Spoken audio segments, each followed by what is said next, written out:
Welcome to episode 64 of The Leap Home. The play's The Thing. In this week's episode, Sam has to help an elderly woman escape her kind-hearted son and daughter-in-law before they force her to live near them and have a pleasant family life. Along the way, he has to see off a besotted wealthy suitor and overcome a severe case of stage fright. But can he succeed in keeping his woman from her loving family? Or will the apple of his eye be forced to move to Ohio with the people who care for her most? Denmark, 1500. Deception is in the air. Everything is damp, musty, frigid. That sounds like my third wife, or was it my second, fourth? Close your eyes. Most of my wives. Good evening, Ian. How are things? Not too bad, Gerry. How are you? I'm very well. That's quite the summary there. Do you think it's an accurate reflection of the intentions of this? Yeah, I think that's what they were going for. Yeah. Yeah. I also like the fact you had elderly women. Although I think she probably was. It's one of these things, but we've said it before, I'll say it again. People looked an awful lot older. What do you think? She looked younger? You don't think that you thought she looked younger than she really was? Or she looked older than she really was? Older than she really was. She said she was about to turn 50. About 70 perhaps. Harsh. I actually sent you, I think, this morning, but I found a thing on the internet about the real ages of the cast of Cheers in the 80s. And whoa, like they're all like sort of early 30s and they look 50s. That's only the 80s as well. I know. The title of this episode took me back to our Star Trek podcast. Yes. Fascinating, because we did an episode called The Conscience of the King, the other half of that quote. That was the final one before lockdown, I think. It was. We stopped for a while after that one. Do you think that we should make any bold and dramatic changes for this week's episode? I don't know what you're suggesting here, Ian, but I'm going to remain fully clothed. I don't know what you're talking about there, Gerry. If anyone does know what Gerry's talking about, you can get us on social media. Let us know what you think. We're at Leap Home Podcast on all the usual networks, including Twitter and Facebook. You can find show notes for every episode at theleaphome.com, and you can tune in 1 week early to each show by going to our YouTube channel, Columbo Podcast Productions. We would appreciate if you could subscribe and set up notifications there and leave your thoughts. Talking about people looking older than they were. Okay. The other day there I watched, it came on one of my services, Alf, if you remember. Yeah, with the alien guy. Yeah. Mm-hmm. The father in that, I couldn't believe it. I'm watching it, he looks like he could be my father. Okay. He was the same age as me. Oh dear. He looks like a very old man. Well, you are a very old man. I knew you were going to say that. But you're like, if anyone watched the first episode, first season, and this guy, it's incredible. Yeah. Incredible how these people look back then. Yeah, anyway. Can't all be as youthful as us. Nope. Shall we talk about some Quantum Leap? Let's crack on.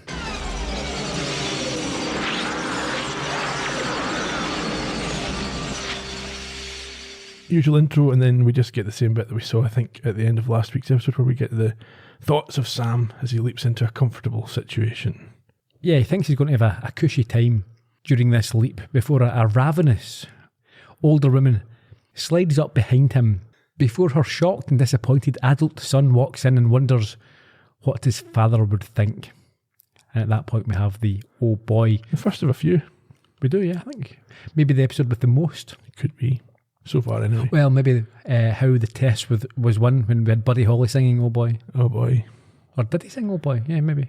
Can't remember. Anyway, we have the credits and we return to the bedroom where both Sam and this woman cover their shame as we're shown on screen that it is when 9th of September 1969, and the woman eventually is able to point out to the adult man at the door that his father has been dead for 3 years. He hasn't spoken at all during that time, and she does not expect him to start now. Yeah. They are then joined by the son. Okay, so the son is called Neil. Yes. The woman is Jane. Yes.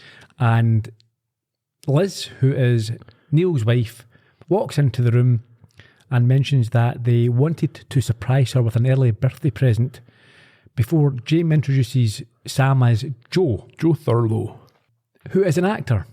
And Sam suggests that they catch up in another room in a little while, allow them to get themselves decent. Yes, Neil and Liz take that hint, they move through, and Jane says to Sam not to say it. What's that?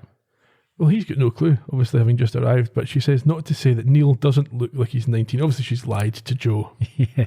This episode, what I have to say, is probably the one with the least, or the lowest stakes I think we've had so far. Could well be. Literally nothing bad would happen if Sam didn't show up here. No, and in fact, you could argue it might be for the better. Well, at least for one of the characters. Yeah. Anyhow, it turns out that Neil is in fact 30 and Jane is not 39. She's certainly not. She says she's 49, no way. Well, at this point as well, I think Sam sees himself as a young hunk in the mirror. And he always enjoys that. He loves it, yeah.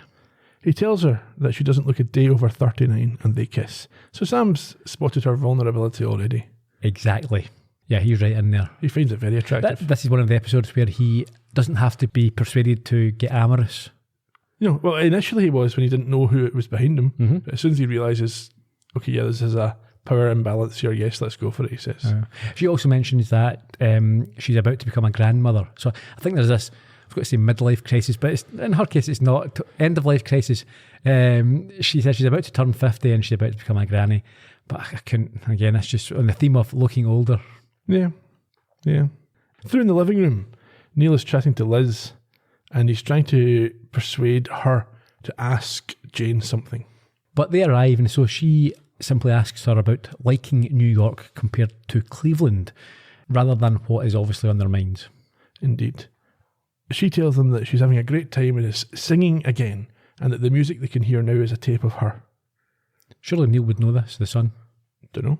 Why would he have to be pointed out that's his mother singing? He maybe didn't recognise her voice. So she doesn't do much singing then, around the house? Who knows? His entire life. I mean, he's 30, he's been out of the house for some time, you'd imagine. Still. If you're a singer, I mean, I'm not a singer, and thankfully neither are you, but if I was, you'd think you would do it quite a lot, wouldn't you? Don't know. If you were good at it. You would think. Anyhow, Sam agrees that she is, agrees with Liz, who says she's fabulous, and indicates that he believes she has a great career ahead of her. Neil then holds up a Make Love Not War banner, and Jane explains that Joe took her on a peace march, which he is clearly not happy with. He's obviously quite a conservative individual. We're establishing his right-wing views here. Yeah, much like Sam himself. Well, to a certain extent. Sam could probably go for a beer with this guy and get on quite well. Neil wants to know if he's supposed to start calling Sam Dad yet. Neil's a little bit creepy. It's a bit passive-aggressive, aggressive at this point. Jane says he's just a friend, which is obviously not true. Sam at this point notes that Liz is pregnant. Brownie points for him. Yeah, and Jane, he could put his foot in it. I've just put a bit of weight on it, it's my thyroid or whatever. And Jane goes to get some baby things from the other room. Yes, Sam volunteers, but she gets out ahead of him, and Liz follows her, suggesting that Sam has a chat with Neil, who at this point develops something of a spine and puts his arm around Sam's shoulder. It seems a little bit... It's almost intimidating, because he's a... Yeah, but he was a wee bit wet up until this point, and then suddenly he's like, oh, I'm going to tell this attractive young actor what's what. Yeah, we see that Neil is... he's not much of a threatening character. He's quite... he's a little bit creepy, a bit of a mummy's boy. And Sam is seen obviously as a bit of a well-built guy. You don't think why... the power balance would be slightly different. Yeah. That Neil would be intimidated by Sam, or Joe, as it were. Mm-hmm. But that's not the case anyway. In the other room, Jane gives Liz a gift, and in return, she presents her with a watercolour set for her birthday and tells her everyone back home is missing her. Yeah, Jane's not that excited about this watercolour set, I don't think. Well, no, because it's what it represents is retirement and just taking things easy.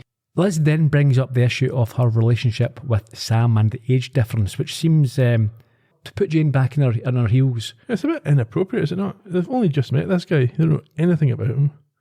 It's like, oh, well, this guy that we've just met, he's not right for you. I don't know. I'm trying to put myself in, certainly in Neil's position. If my mother, who thankfully is happily married to my father, but if she started dating a guy, some young hunk, I'd be thinking, do you know what? I don't really, someone younger than me, it's not great. Not having her been happy. What if he takes my inheritance? Yeah. Back through in the living room, we've got Neil drilling Sam on facts that he can't possibly know yet. Yeah, it's on his background, his education, before the women come back through and interrupt him, and Sam gets a bit confused by how long and who he has been voting for. Well, he doesn't know what year it is.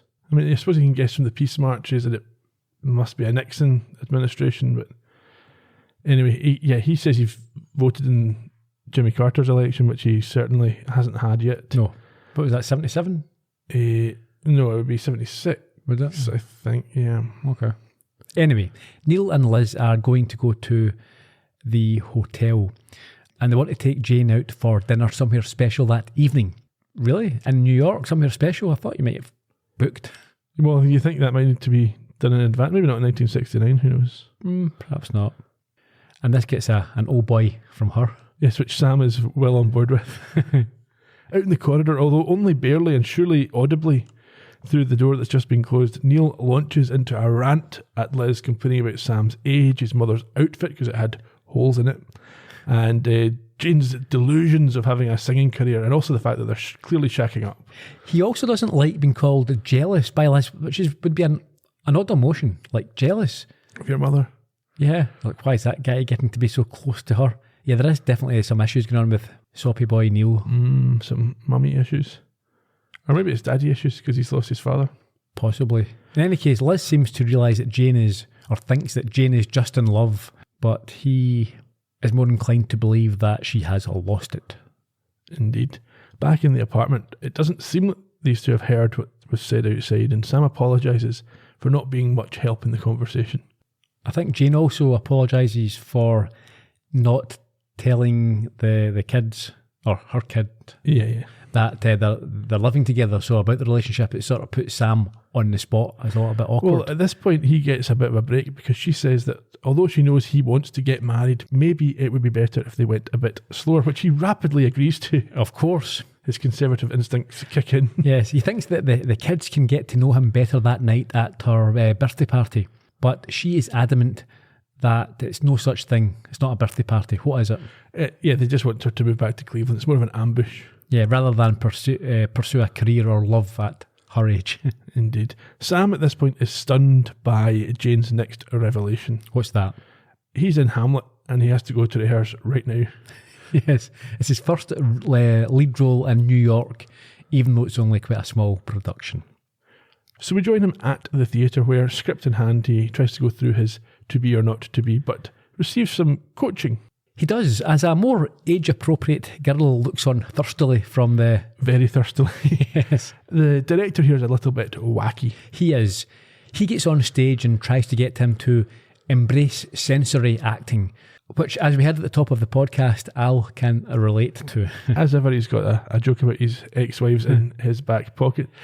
Sam, however, takes on this direction. Yeah, well, I mean, I can't remember, is it Al who's not impressed by these sort of pretentious techniques? Yeah. In fact, he does, and he cracks a joke that Sam laughs at. Yes, but Sam then performs sensorially with a lot of sniffs and... Well, what we see is Sam doing what he often does. He gets into it, which is, it's always good to see. Yeah. The director is amongst those who applaud his performance, but then tells him that he wishes he'd done it that way last week. We see that Jane has arrived at this point as well. And when they take 5, the younger woman, I think her name's... Petra. Mm-hmm. She tells Sam he's far out. She's a bit of a hippie type, isn't she? Yeah. And admits to enjoying watching him. That's making it fairly obvious. Yeah, I think she's crushing on him a little bit, but Jane is quick to intervene. Yeah, she strides over, and Petra has a little dig about her. Yes, says that she didn't know Sam's mother was coming. Which causes her to physically demonstrate that they are not related. Which causes Al to panic that she maybe is his mother. Petra leaves, and Al's in a bit of a flap, as you say. But he gets distracted by the younger woman as Jane tells Sam to come home early as they have the dinner at 8 p.m. Well, they're going to the Blacklight Club at 8 and then dinner. Right, sure. Jane leaves at this point and Al asks Sam, quite... he seems concerned, but... Yeah, he asks Sam whether she's too long in the tooth for him, but it's not Sam that's seeing her. No, well, they initially argue over whether Jane is too old for him, and Sam rightly points out the double standards that exist between men and women before we learn that he's not there to stop her from dying. Well, yeah, that was his initial concern. Because she was so old? Well, no, because everybody leaps, someone dies. Sure. But he tells Al that she's far too sophisticated for the likes of him. Yeah. And it's quite clear that he's identified, as we say, this vulnerability. He's quite poised to strike here. Sure. Al does confirm that what he's there to do is to prevent something worse than death. Well, no. He does say that she goes home to Cleveland and spends the rest of her life alone without love, but that's not really what he's there for, we don't think. Although it's not clear at this point. Apparently, Joe doesn't go on as Hamlet the next evening, and he doesn't have much of an acting career before ending up in real estate. I've said this the other week there. Actors either end up there's a deep irony coming at the trivia. Yes, they either end up as acting coaches or in real estate. We've got one of each in this particular production. There We'll you get go. to that. In any case, Al thinks the leap must be to ensure that Joe goes on as Hamlet, but Sam has other ideas as usual. Well, what about Jane? Does she ever sing again? Sing. Well, there's nothing about singing in here. She doesn't have a great life, but at least she's got her family. You should hear her sing, Al. I mean, she has a terrific voice. It would be a shame. It would be a waste if she never did anything with it. Oh, What? that brings back memories. Ex-wife? That really brings back, my fifth. If Yeah. Oh, was it my fifth? Yeah, it was the fifth. It was the fifth. She always had a dream of skating professionally in the roller derby. roller derby. Yeah, and it was hard watching her build her hopes up for those tryouts, and then fail. She never got it. She fell on her tushy all the time. Al. So she tried a little ice skating, but it wasn't the same. It wasn't the same. Finally, we broke up. Are you telling me that you broke up with your fifth wife because she couldn't get into the roller derby game? No, she ran off with a bricklayer. I'll tell you, though, every time I see a roller skate, I get all choked up. Al. It just goes to show you that some dreams are supposed to stay up in the clouds. What are you talking about? No, you can never give up on your dreams. What if you build her up and she tries and then she fails? What if she doesn't fall on her tushy? What if she succeeds? You can't hit a home run if you don't come up to the plate. I think Ziggy you says told me there's that a once. 91% probability that you're here to go on as Hamlet. There's nothing in here about a singing career. Nothing. You're here to go on as Hamlet, okay? I can hardly wait to hold you. Hamlet. My arms around you. What's your thoughts on that? I think you and I are probably both in the camp that some dreams should be left in the clouds. Yeah, it's all very well. It's all very Hollywood that, you reach for the stars and you get it. But it's like anything that you have to be realistic as well. Sometimes chasing a dream is, you weigh up the chances. Now, she's a woman approaching 50. I'm trying to think of any singers, performers that had achieved nothing by that age, not including reality stars, because that's all sort of fake and that's not what's happening here. But has anyone made a career at that sort of age? I think the only examples I could think of, there's a couple of actors, and I can't give you names, Oh no, actors is different. who Sorry. came in as Yes. older women and established themselves in a number of movies. Yeah, but I'm talking about a singer here. I don't know the industry well enough to give you an answer to that. I can't think of any off the top of my head. They all have made it. They're all had a working career before that. So even if you get fame later on, Yep. they've had a working career up until that point. But anyway, I suppose, though, on the other hand, she's not doing anyone any harm. She's recently widowed. She's not hurting anybody by giving it a shot. And if it doesn't work out, she can move to Cleveland next year. sure. I mean, I think that's what you can say is that give it a shot, even though you have to prepare yourself that, even if you are really good. Yeah, it's not a meritocracy. It's not altogether. at all. The entertainment industry doesn't reward ability or even hard work necessarily. So, yeah, have a shot, but realise it probably, at least then you can sort of retire thinking, well, I did give it a shot, even though I waited too long, so I didn't really give it a proper shot. Which I think, to a certain extent, is what Sam is getting at here. Sure. Back in the apartment, we see Sam playing piano. Yeah, with Jane singing whilst draped over the piano a la Michelle Pfeiffer in The Fabulous Baker Boys. Have you seen that? Yeah, I've not, but She- I know the sort of thing. yeah. I have to say, Michelle Pfeiffer, peak Michelle Pfeiffer would be up there. Would have been my top 10. Okay.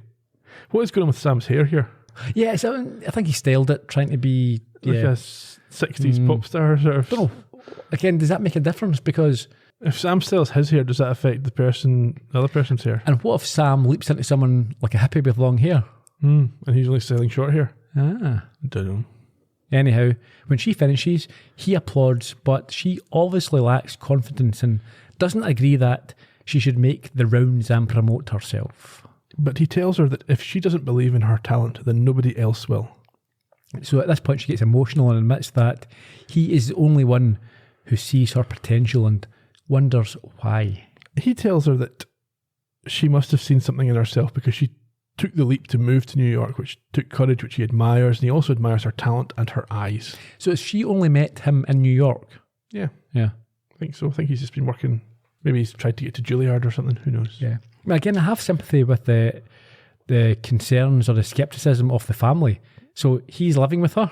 This young hunky guy wants to live with an older lady in New York and not pay any rent. It's very dodgy. Yeah, yeah. In any case, she laps up this confidence boosting, the interest that he is showing and she's lacked, she's not had before, and returns the compliment before they kiss. And again, we see, as a prime example, she's a vulnerable woman, so Sam is more than happy to be amorous. He doesn't have to be persuaded to do this. He's right in there. Plenty of other situations where he leaps into somebody with a partner and he avoids their actual partner. Yeah. Yeah. Anyhow, we head to this blacklight club where Neil is sitting there looking awkward as Jane and Sam show up, but he has a surprise for his mother. What's that? Ted. Yeah, so who's Ted? This is the big question. Who is Ted? Apparently an old friend from Cleveland, so perhaps an old boyfriend. Maybe. He immediately starts to chat Jane up. Yeah, because even if they were sort of high school sweethearts, she's been married since. Yeah, but Neil didn't know that she was shacked up with Sam, so he's obviously brought Ted in since this morning. No, maybe they were bringing Ted all along to persuade her to move to Cleveland. Yeah. I mean, if Ted can't do it, who can? What's he wearing as well? Oh, with the sunglasses indoors and he's trying to be John Lennon or something. I don't know what he's trying to be. He tries to intervene here and asks Ted what he does. But he ignores him. Very dismissive of Sam. Yeah, initially, before ultimately indicating that he has a textiles company, and Neil elaborates on this, saying that it employs over 2,000 people. And we get into a bit of a discussion about its customer base. Yeah, it's the US Army. And he makes a joke about them going through uniforms, obviously, to his benefit. And Sam questions whether that's a good thing. And Neil warns Ted at this point that Sam is a peacenik before a head-to-head begins between the two rivals. Yeah, Ted refers to him as an anti-American hippie and a coward. And Jane has to diffuse the situation by leading Sam up to onto the dance floor. And when they leave, Neil warns Ted that their plan isn't working. So this is obviously very contrived. Yes. Ted calls Sam a punk, and Liz says that Neil should just ask his mother to come home, and Ted should just ask her to marry him if that's how they feel. Yeah, it's weird. She's not... Why would he propose to her? There's no backstory. There's no history here. No. They should have said, you remember you spent many years together before... But that's the thing. He's been married to his father. Yeah, you wouldn't want you remember saying to your mother... Why are you matchmaking your mother with an old guy from... Neil is a really weird, creepy... I don't trust Neil at all. I think he's got issues. Oh yeah, certainly has some issues here. And I think Liz is starting to realise that as well. In any case, Ted laughs at the notion of telling the truth. And even though she persists, Ted insists that the age difference means the relationship is doomed and he's going to be there to pick up the pieces. That's creepy. It's creepy, but probably quite accurate. I think that in real life, after a while, Sam would get bored with her and move on. Maybe. Out on the dance floor, Ted cuts in to Sam and Jane's dance. And as he backs away, who does he bump into? Petra. She compliments his outfit, but he fobs her off and says he'll see her tomorrow. Yeah, he's uncomfortable with a girl who's not vulnerable. Indeed. Meanwhile, Ted and Jane are dancing hilariously horribly. It's brilliant, isn't it? That's one of my favourite moments of the whole episode is their dance. As they mourn like old people about how bad the music is. Or certainly Ted does. Yes. He suggests to Jane that she would be happier with a partner who is more mature, debonair and well-seasoned than Sam. But she tells him she is happy with the younger Joe. So he changes tact by referring to her singing career and how it must be hard at her age. So they're trying to sort of break her down here, aren't they? They're trying to... it's not quite gaslighting, but it's not a million miles off. It's making her feel insecure. Yes. And lacking confidence so that she'll want to go back and be protected by her family and the small town sort of vibe. He suggests that she can sing in Cleveland because people love her there, but she thinks she's found love here as well. It makes it out like Cleveland's a small village with 20 people in it that all know her. Yeah, but I suppose from the industry point of view, there's not that much going on in comparison to New York. I should point out at this point, from what Al's already told us, Jane doesn't end up with Ted in the original version of this story. Well, why would he? Or why would she? Well, because she's originally in the original version, she does go back to Cleveland, Right. but not with Ted because Alice says she's alone. Yeah, because she realises Ted's a creep, Yeah, a manipulator. yeah. Well, so it's worth pointing that that's not the alternative here. It's not life with Ted or life with Sam because there's no life with Ted. He also, I think, says that she's loved back home in Cleveland, and he says that she's loved in New York, only by Joe Yeah, I don't think she's or got. Sam. Oh yeah. I think she's playing it up a wee bit. At this point, Sam approaches Liz and Neil. Yeah, he sits at the booth and takes off his ridiculous shades and lays his cards on the table. He wants Jane to have a chance at success, and unlike most women, she has a real talent for singing, or unlike most people. Yeah. Neil and Liz, however, don't want her to be disappointed or hurt. And Neil doesn't agree that she is special, which angers and disappoints Sam in equal measures, who then offers them a bet. Yes, he says, if I can prove that she is special, will you stop trying to take her to Cleveland? At this point, Big Mouth Neil is reluctant to take him up, but Liz agrees for both of them. Well, I like the way that she did it. She backed him into this corner by pointing out that his mother hadn't believed in him when he was younger and he proved her wrong. Liz is the best character in this episode. Yeah, it's ironic, as I'll get to later. Okay. So Sam goes to the band leader and he agrees to allow Jane to sing. Now, this is... Unprecedented. Yeah, but it's just, from Sam's point of view, it's just a terrible... He really is putting her on the spot and putting her under pressure. But from his point of view, he's just heard her sing at home. She's really good. Why would she not be really good here? Anyhow, she takes a little bit of persuasion, but ultimately agrees to go up on stage. And Neil says, don't do this to yourself. This isn't your living room. Talk about breaking her down right before she goes on stage. And unfortunately, yeah, she turns out to be a complete bottle job and freezes before running off. So I think we're showing here that she doesn't have what it takes. I mean, she might have some technical ability, but to be a performer, it's more about being able to... Showmanship, yeah. I mean, there's plenty of people who have very little actual technical ability, but they are fantastic frontmen or frontwomen. Or They can hold the audience. exactly. Yeah. Neil notes that this is more embarrassing than he thought it would be, but Ted, I think, looked genuinely upset. You think? I thought he did. I thought he looked like he didn't like this for her. Okay. And so Sam follows Jane outside, where he tries to console his embarrassed lover. I'm sorry. I feel like such a fool. It's my fault. I should have given you more time. Oh, give me 100 years. Still wouldn't have been ready. Look, I don't believe that. An hour ago, you felt really great about singing. It's one thing singing for somebody you know. You, the kids, but this is New York. Neil's right. Why am I putting myself through this? Because it's something you want. It's okay to want something for yourself. It's okay to want success. It's even okay for Neil to be wrong about you. Neil only wants what's right for her, Joe. Neil wants what's best for Neil.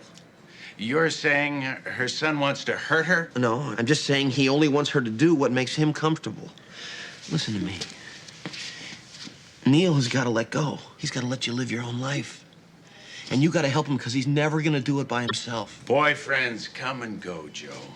But her son will always be there for her. Dad's right. I can't cut Neil out of my life. I didn't say that. I just don't think that he should Sorry, I didn't mean to cause a problem. That was a bit smug. Very.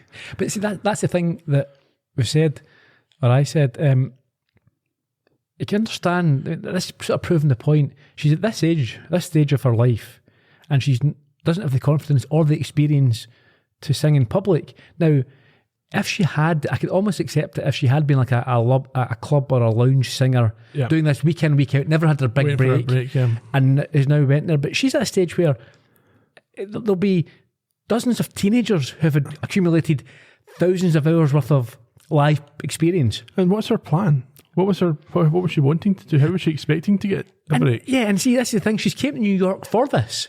And she's given a chance in front of a snidey wee crowd in a crappy wee club, and she's bottled it. She's clearly not, point proven. Anyway, Al shows up at this point and says that love makes you do funny things, and Sam says he knows it's not Neil's fault. And Al gives him a bit of a home truth at this point. What's that? He says that you've only known this woman for one day, and Neil has known her for his entire life. And Sam has to concede that he may not have all the answers. However, he's not willing to accept that means that Neil does. Well, okay. Al encourages him at this point to just go and rehearse Hamlet, because that's what you're here for. Back inside the club, Sam tells Neil and Liz that Jane is powdering her nose.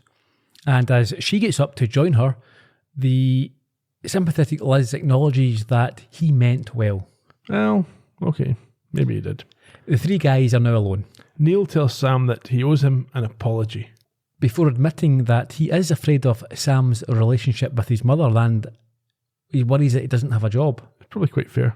Very fair, yeah. Again, this young hunk living with your mother, not paying rent, doesn't have a job. If you weren't concerned for her, if you didn't think this was dodgy or certainly to be looked at, you wouldn't be a good son. Sam says that he's not a sponger or a gigolo, but Neil asks him how much rent he's paying, and Ted asks him when he's going to get a real job, which causes Sam to defend the art of acting. They sneer at this, and so Sam invites them to his off-Broadway Hamlet the following evening. Ted enthusiastically agrees to this. Neil less enthusiastically, but he does agree, and when Liz returns, he tells her that they're not catching the early train in the morning. We have a voiceover now, an internal monologue. This was brilliant. Sam says, I thought I might be able to win them over at dinner, but nah. Next morning. We have nice shots of the New York skyline until we arrive at Jane's apartment. Yep, so Sam has sent Jane out for some family time, doing some shopping. I don't know if Ted's gone with them or not.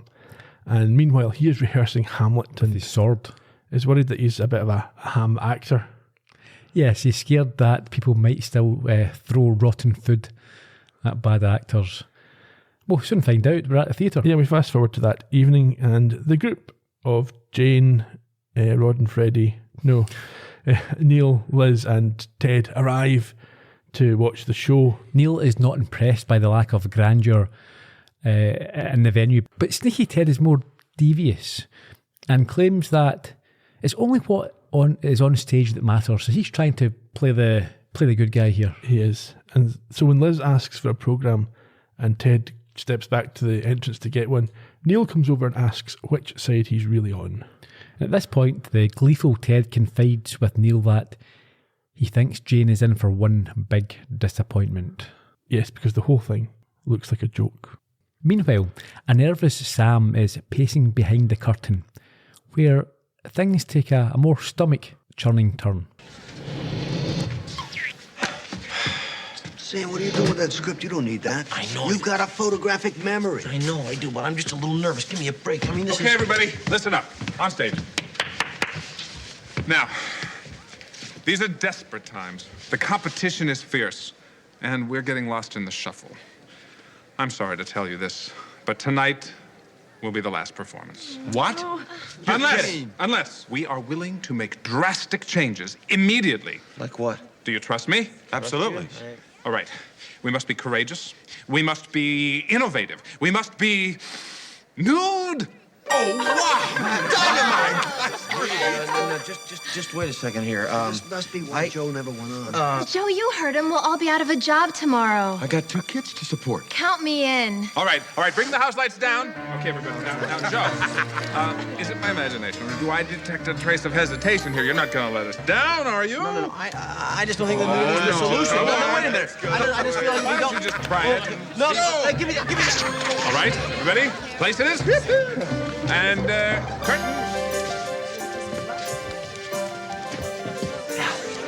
I can't do this. You can't do this. What do you mean you can't do this? You got this is Joe's big break. This is everybody's big break. This is why you're here. Now, come on, don't blow it. What about Jane's family? Hey, your mustache looks stupid in your beard there. Jane's family, it doesn't matter. It's 1969. Everybody was nude on the stage. Oh, Calcutta, hair, all that stuff. Come on, don't be a prude. Now get out there. Why is Sam bothered about showing off Joe's body? That's what I was going to ask myself. Yeah, you should be proud of it. Or not care. It's like... In any case, The lights dim, the curtain raises, and jaws drop. Indeed. Everyone looks quite shocked, and Sam initially seems to have missed his cue. Bit of stage fright, so to speak, yeah. But ultimately he does head out on stage as Al chuckles in the wings. His initial performance is not good, and even Al, as you say, utters an "oh boy." However, we cut to the end of the play where Sam has shed his fears and has turned it around. In the audience, we see Ted looking quite smug and Liz looking shocked. I think shocked, but maybe quite impressed. Well, maybe. There is an applause from the audience that's assembled as the cast takes their final bow, and Liz and Jane are more positive than Neil and Ted about what they've just seen. Neil reminds me throughout this, but especially in this scene, of Francis from Pee-wee's Big Adventure. Okay.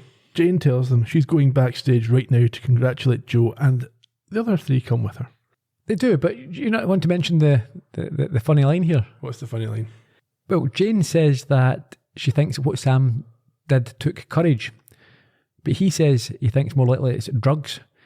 While Liz thought it was moving, and Neil agrees that there was certainly lots of jiggling and flapping. However, there's a problem.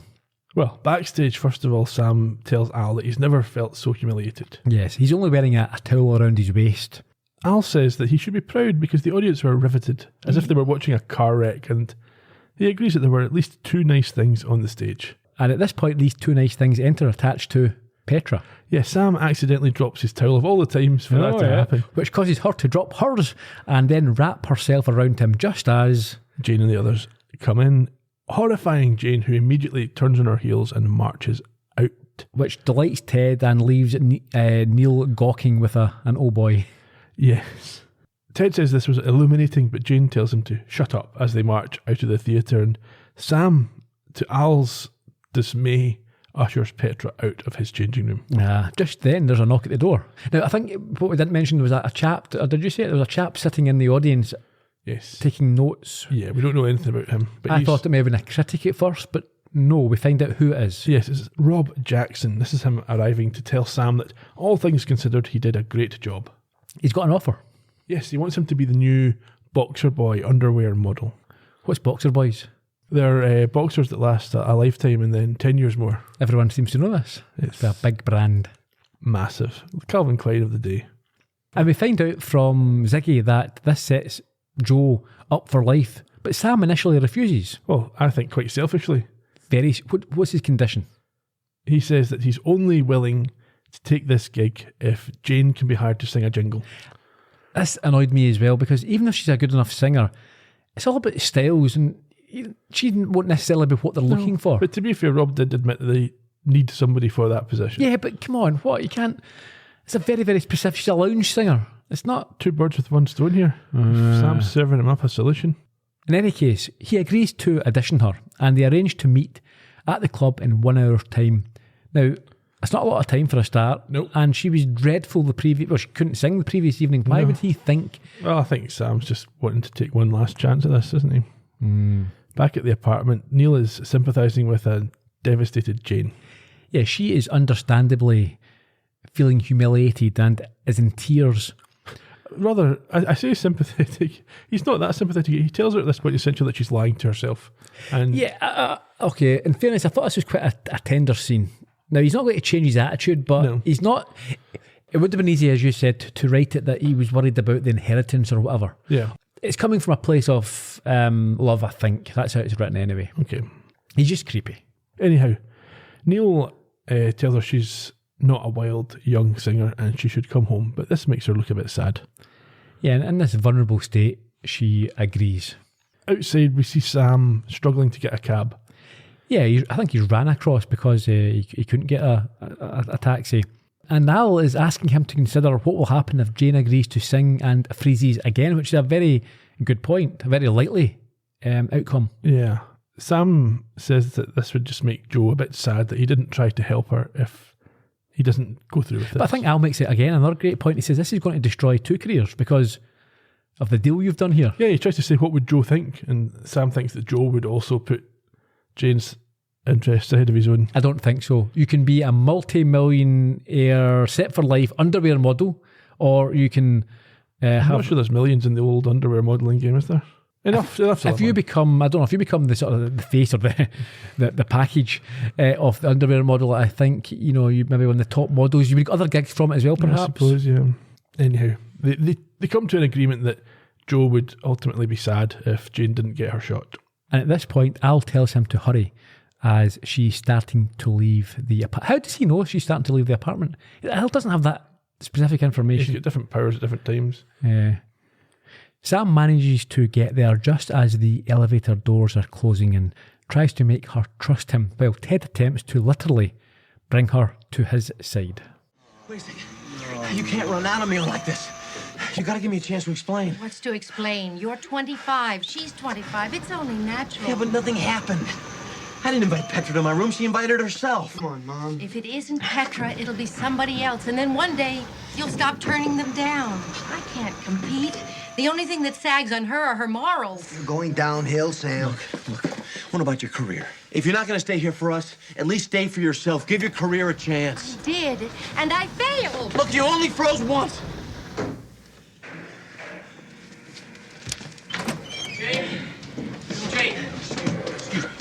Jane, listen to me. Lots of people fail their first time out.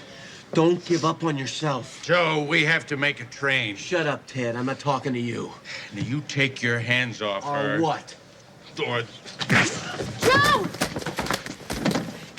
Ted, no, stop. Dodge it. Stop, you two, stop it. Now, just leave us alone a minute. Get in the cab. Joe, are you all right? Joe. You're lucky he didn't give you a flying noodle kick, you nozzle. I know you think I'm crazy for going on tonight, but I had to. A lot of people were depending upon me. There was an agent in the audience, some guy from Rosenfeld and Adams, and he thinks that I could be the next boxer boy. You mean the shorts that last a lifetime plus 10 years? Yes, yeah, that's it. I'll be set. We'd be set. I know it's not Shakespeare, but it's a job. Yes, I'm real happy that one of us could make it big. No, you don't understand. I told him I wouldn't sign with him unless he signed you too. And he wants to hear you sing. Oh, no, Joe, I can't let you do that. Well, it's too late. I already did it. No, I couldn't possibly jeopardize you. Jane, we deserve a chance. Action speaks Joe, louder than words, Sam. What kind of a life? I mean, what about kids? Joe, what? Attaboy. I'm not sure that Al's strategy was great there. I don't know. Just kiss her, stop her thinking. James Bonder. Yeah, until she likes it. Also, I quite liked that Sam at last was pulled up and got his comeuppance for grabbing a woman to make her listen. I don't think he felt like he was getting his comeuppance though. He seemed to feel justified in what he was doing. Yeah, he grabs her and, listen, you must listen to me. Ted's went, here, have some of this. His usual strategy. Yeah. Anyway, Sam urges Jane to take a chance, and we find them next at the Blacklight Club, and Sam is more proactively encouraging, I think, than the previous occasion. Yeah, she's dressed up but still nervous, and so he gives her a pep talk before she takes the stage, and this time wows the audience with a performance of For Once in My Life. Yes, Neil and Liz and Ted are blown away, and Sam stands there looking quite proud as Rob takes notes and looks very impressed. As this happens, Al wraps things up by explaining that Jane and Joe sign with the agent and then get married. Joe goes on to make a fortune selling underwear, and though Jane only has a small career, she is happy. But ends up in real estate, as they all do. At this point, Sam leaps and arrives in a naval recruit in a relay race. He flubs a handover and decks it. Oh boy. There we have it. That was, as you say, the definition of low stakes, was it not? It was. It wasn't unpleasant. I think that Jane was quite a fun character, Yeah, or quite you could. I didn't hate her. A lot of times I hate the characters. And Liz, I enjoyed Liz. Neil was weird, but quite funny. And again, I could sort of understand where he was coming from. Ted was the obvious bad guy in the Where episode. did Ted come from? I don't know. really understand the whole background to Ted showing up. Why did he want to come? It'd have to be an old lover, but this is prior to the marriage to the father. So yeah, it just seems, again, weird behaviour. Yeah.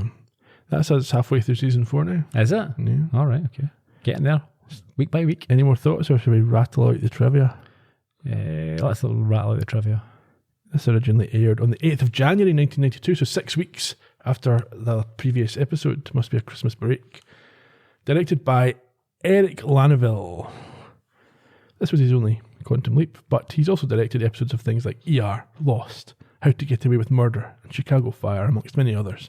He's acted in shows like Scrubs, ER, St. Elsewhere, he was in that for a long time, Hill Street Blues. He's now 71, he's still actively directing.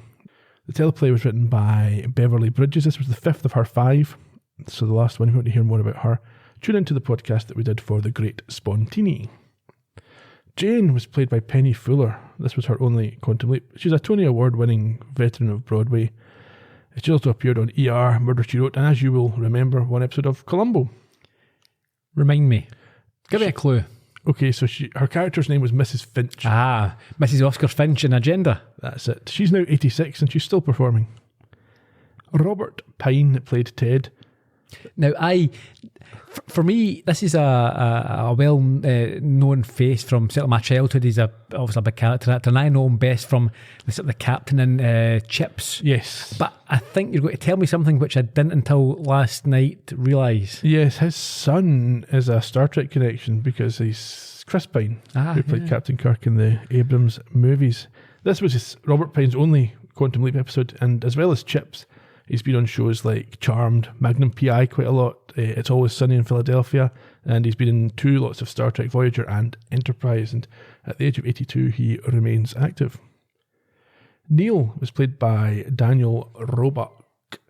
I recognise him as well. He's had quite a prolific career. He's appeared in shows like Star Trek The Next Generation. He was in 55 episodes of Matlock. That's where I know him from. ER, he's been in The Man in the High Castle more recently. He turned 61 the day before we were recording this, and he's still an active actor. Liz actually has gone on maybe to be the most famous face in this episode. This was her very first screen appearance and her only Quantum Leap. But she would go on to play the most annoying character in TV history, in my opinion. Really? Skylar White in Breaking Bad. I thought you were going to say Scrappy Doo. No. That's a role that earned her 2 Emmys, though, so I'm probably not... Is she meant to be a bad cat? I've not watched it, so is she meant to be a bad cat, or just think I just found her particularly annoying. Right, okay. In between this show and that one, she appeared in things like ER, Murder 1, Deadwood, and later the movie Sully about the airplane landing. She's now 55, still active, obviously. So what age was she? Because she seemed a little bit older. I would have put her in her late 20s, so... Early 20s. Okay. Yeah. The director of the crazy ideas was played by Craig Richard Nelson. This was his only Quantum Leap. He's also been in things like Mary Hartman, Cagney and Lacey, Golden Girls, and Star Trek's Next Generation and Voyager. He's now 76, but his last screen appearance was in 1998. Rob Jackson, the agent. He was played by Paul Collins. This was his only Quantum Leap. He's also appeared in shows like Hawaii Five-0, The West Wing, Star Trek Deep Space Nine, and ER. Most famous, however, for being the voice of John Darling in the original 1953 Peter Pan by Disney. Okay. He's now 86. His last screen credit was in 2018. Petra was played by Eva Lossett. This was her only Quantum Leap. She also appeared in things like Saved by the Bell, Diagnosis Murder, Star Trek Deep Space Nine. She's now 55. Her last screen appearance was in 2008, and she now works in real estate on Goose Island, Chicago for At Properties. And the guy who played the king in Hamlet, who was very enthusiastic about getting nude, he was played by an actor called Dean Bristow. He only appeared... Eric's brother. Well, he only appeared in this one Quantum Leap, but in the late 90s and early 2000s, he voiced Dr. Robotnik in a number of Sonic games. However, he died very young, age of 57 in 2005 from a heart attack. Although he did voice work for the original Diablo video game, so he's posthumously credited on its 2021 sequel. Bits of trivia: establishing shots of the theatre are the St. James Theatre in Manhattan. We do see the World Trade Center towers in one of the city shots, but they weren't actually completed till 1973. Although this is neighbouring universe, as we've discussed previously. In terms of things that we learned, Al's 5th wife didn't make the roller derby and left him for a bricklayer. And Sam's photographic memory doesn't work like a normal photographic memory. It literally photographs things that he sees. Yeah. According to Al, all his exes were mouldy and frigid. Indeed. Although, why did he marry them? Maybe he made them mouldy and that's frigid. his opinion and not fact. So what do we have in terms of on this date? Well, we'll go for the music first, number one. There you go. I think we've had this before. In the UK, it was in the year 2525 by Zager and Evans. Okay. Whilst in the USA, it was Honky Tonk Woman by the Rolling Stones. In Canada, French was declared equivalent to English by the Official Languages Act this day. Rod Laver in New York completed his second calendar year Grand Slam, so probably in the vicinity of what's going on here at the US Open. And the Allegheny Airlines Flight 853 crashed into a light aircraft near Fairland, Indiana, killing all occupants of both planes and leading to new safety rules and technology. There you go. You got anything else? Just one birth. Rachel Hunter, Okay. the famous supermodel, ex-wife of Rod Stewart, and also for a lot of teenage boys was the Mom and Stacey's Mom video. Okay.